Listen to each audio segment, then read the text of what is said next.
My name is Goodluck Timothy. I am the marketing manager, Louis Management, and Lolo, we have decided to come and address Akironu Ekere talking about the previously released song that was done by CANIS and Rody Gavana. And today, we as management initially, SKDGN Somalia, we don't come out and address certain matters. But today we have been forced to come here and give you what you need to know from our side. So Canis Odd here is going to narrate to you, our fans, and all the concerned citizens and fans of both parties, and most especially our Louis Management fans, what really inspired and transpired again Aparana Sodit when they started talking about a collab of Kidinke and Rody Gavana. So Canis, you address your fans.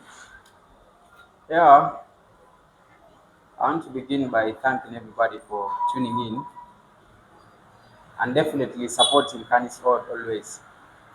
I want to thank everybody for supporting Tesco Music and loving Tesco Music. First and foremost, before I get into the real talk of the day, I need to first come out and say a thing. You know, it's been for long that all this saga has been going on, and I definitely decided to first be quiet about everything. Somebody might have seen a post on my Facebook wall today where I came out and said, silence is not being dumb. So I decided to be silent because I wanted, not because I could not speak or not because I didn't have what to speak. But of course, it kept a lot of fans out there wanting to hear my side of the story. So due to public demand, I definitely had to come out today and speak out. I also wanted to add on that, and for so many reasons, I felt like doing things on a private way, like brother to brother, sister to sister, is much more better than doing things on media. But sometimes personally, let me talk about myself. When I try hard a bit, I know how I'm doing a thing with a brother or a sister. Maybe a few things or so push me to the wall till I have to come out and speak out. So, to me, maybe let me start up from the genesis of the song, how the song began about, and how the whole process went till where it is now. I'm talking about the lately released song that I did with Rody Gavana, and of which, close to the release of the song, actually issues began arising, too many of them, which I tried by myself to handle with a brother in a private way. But then somewhere, somehow, also a brother betrayed me at the end of you know, at the last minute. So I felt like there is no more beautiful reason of defending a brother, yet a brother is not doing me good. On top of that, I also have a family, which is Louis Management, and a name to protect. So I never could just keep quiet and things are going on astray. Let's start from the fact that uh,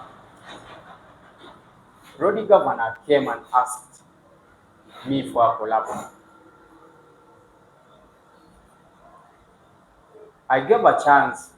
I'm using that word because I'm not boasting, but I'm trying to be real that I also had a choice to decide not to give. I could also decide not to work with him. What's he talking? When he asked me for collabo, fact that we never had any issues before. Let me take you back a little briefly. Rody Governor had an event in Arrow Square. He knows how he agreed with me on a monetary basis, which he didn't fulfill, but we still kept being brothers. We were good. Also, fortunately, We had an event that was Double Trouble Season 1. I'm happy he turned up, and he also something like he compensated whatever it was in the back. Everything was good. After that, he again had another event in Mora where he called me to help him. I still turned up for him. We've been good. We've been meeting, greeting, and everything's been good. I totally never had any single issue with Rody. Like, we really never had any issue. I'm only mentioning this to first clear the fact that probably maybe where the issue began is here. So when Rody came to me and said he wanted to do a collab with me, looking at our background, like how we've been doing our things, I never had any issue with Rody. So I never had any reason to maybe say no to Rody. Also, fact that yeah, it is one of the ways I felt we are promoting unity, like doing work together. It's also a sign of togetherness to any other young brothers of ours behind there. I accepted to give Rody a collabo, and of which Rody asked me. I actually asked Rody, now who is going to, how are we going to come up with a song? Are we writing the song together? Are you coming with the song? Am I coming with the song? Rody decides to tell me, I think I trust you on that. You come up with a song. Or do you have any demo projects? I said, yeah, there are demo projects I have in the studio, very many of them. Then I emphasized and said, yeah, I think that is a good idea.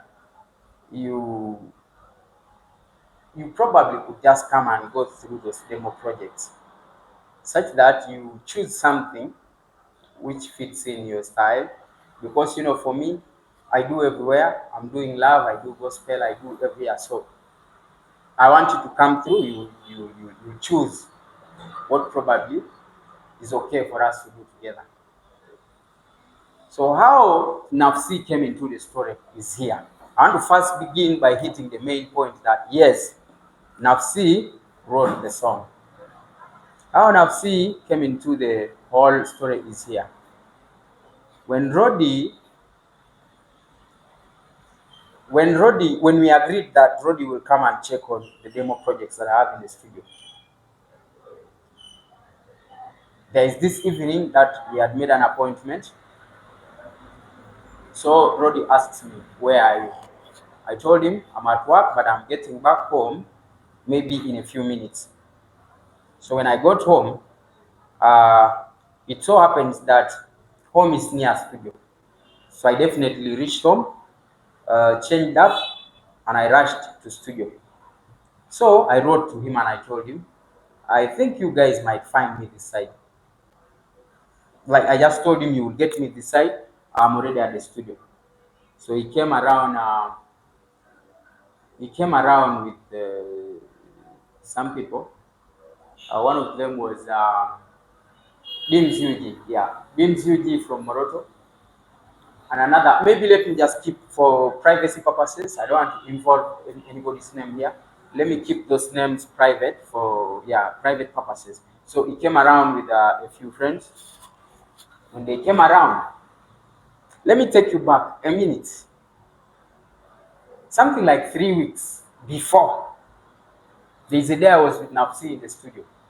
We were joking, and this particular song was being worked on for Nafsi. So I joked to Nafsi and I told Nafsi, you have written some songs to some people, but they have not. They have gone to sit on them, like they have gone to sit on the songs, like they have not utilized the songs the way I expected. So in case this time you're going to again give out the song to somebody who is going to sit on it, I probably might request that you let me handle that project. I promise I will make that project a good project. But also our discussion, me and Nafsi, was in our own brotherly basis, though on a business line. So Nafsi joked back and told me, it's okay. The project is there. That was our joke, simply as that. And it was, we kept our word. So let me bring you back now to the day Rody came to the studio. After Nafsi handing the project to me, there is this particular date that I went to studio and I told our producer, first mute for me Nafsi's voices there. Let me put my own voice and see how the song will go. So this day when Rody came to the studio, he found me playing that particular song. I was listening to that song. So immediately entered studio with his friends. Like 2 minutes, they began falling in love with the song in a way because they were vibing to the song already. Not longer than enough, he began doing a freestyle on the song. After that short while, it felt like the voice could be recorded in, which was okay. We both freestyled in the song and everything was like fun. So finally, after that day, it came out on a confirmation that this was the song we probably might have loved to work on together. So I told Rody, you see that song? That song was Nafsi is the one who initiated that song. So maybe Nafsi's handwriting is also in his own way. Maybe somewhere, somehow, I might need some small time so that I do small, you know, small twistages to my comfortability of the project. I was also busy. Roddy went back wherever I went. But when he went there, he began giving me pressure on phone. CANIS, I was supposed to work on that song. I have an album coming. I wanted it to be one. I wanted it to be one of the songs that I have in my incoming EP. Then I told him, Mama Che, but just like I told you earlier, you see, the song was written very initially by Nafsi. So I'm trying to make sure I get time, then I go and do some small adjustments on the song. So I can have a comfortable lane of the song in my own way. Valero the Mama Che, you try to do that. Also because I've been busy doing work as well. Rory could keep giving me pressure. In fact, he even reached an extent of beginning to call my producer because he can call me. When he calls me, sometimes I don't have what to tell him.